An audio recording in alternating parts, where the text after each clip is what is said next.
8:15 மணிக்கு நாங்கள் அடிவாரத்தை ரீச் ஆகிறோம்.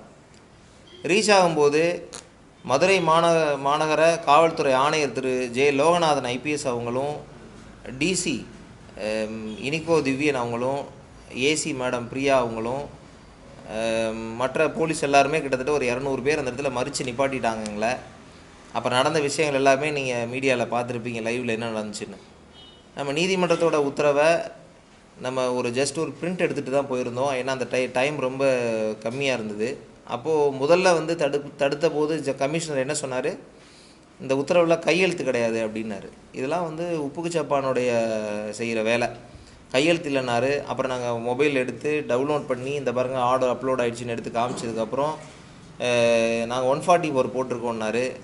அப்புறம் இந்த ஆர்டரில் கமாண்டண்ட்டு தான் வர சொல்லியிருக்கிறாங்க. ஏன் கமாண்டண்ட் வரல, சிஎஸ்எஃப் எப்படியும் டெப்டி கமாண்டண்ட் வந்திருக்காரு அப்படின்னு கேட்டாங்க.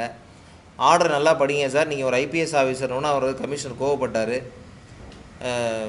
அந்த கமாண்டண்ட் வர சொல்லலை.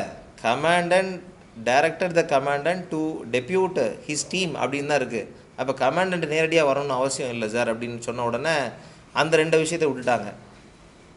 கலெக்டர் 144 ஆர்டர் போட்டிருக்காருன்னு. இதில் ரொம்ப குறிப்பிட்டு சொல்லப்பட வேண்டிய விஷயம் என்னென்னா,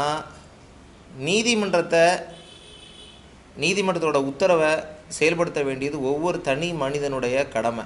அப்போ தனி மனிதனுக்கே அந்த கடமை இருக்குதுன்னு சொன்னால் அரசாங்கத்துக்கு மிகப்பெரிய ஒரு கடமை இருக்குது. அப்போ ஒரு உயர்நீதிமன்றத்தோட உத்தரவை, அதுவும் ஒரு கான்ஸ்டியூஷனல் கோர்ட்டு, இந்த ஸ்டேட்டுக்கே ஹெட்டு அந்த கோர்ட்டு தான், அந்த கோர்ட்டோட உத்தரவை நீர்த்து போகும் செய்யுமாறி அந்த கோர்ட்டு உத்தரவு போட்டதுக்கப்புறம் நாங்கள் 7 மணிக்கு கிளம்புனதுக்கப்புறம் இவங்க வேகமாக அரசு இயந்திரம் கலெக்டரோட நிர்பந்தித்து கலெக்டரை 144 ஆர்டர் போட வச்சு அதை அந்த டைம் முதற்கொண்டு அவங்க திருத்தி இருக்கிறாங்க. அதையுமே அவங்க அப்பீல் அவங்க அந்த கண்டெம்ட் ஆர்டருக்கு எதிர்த்து அப்பீல் போனாங்க. அந்த அப்பீலையுமே உயர்நீதிமன்ற நிருநபர் நீதிபதிகள் அதை தெளிவாக அதை சொல்லியிருக்கிறாங்க. இதை கையெழுத்து அதில் திருத்தப்பட்டிருக்குங்கிற ஒரு விஷயத்தையும் நீதிமன்றம் பதிவு செஞ்சுருக்கிறாங்க.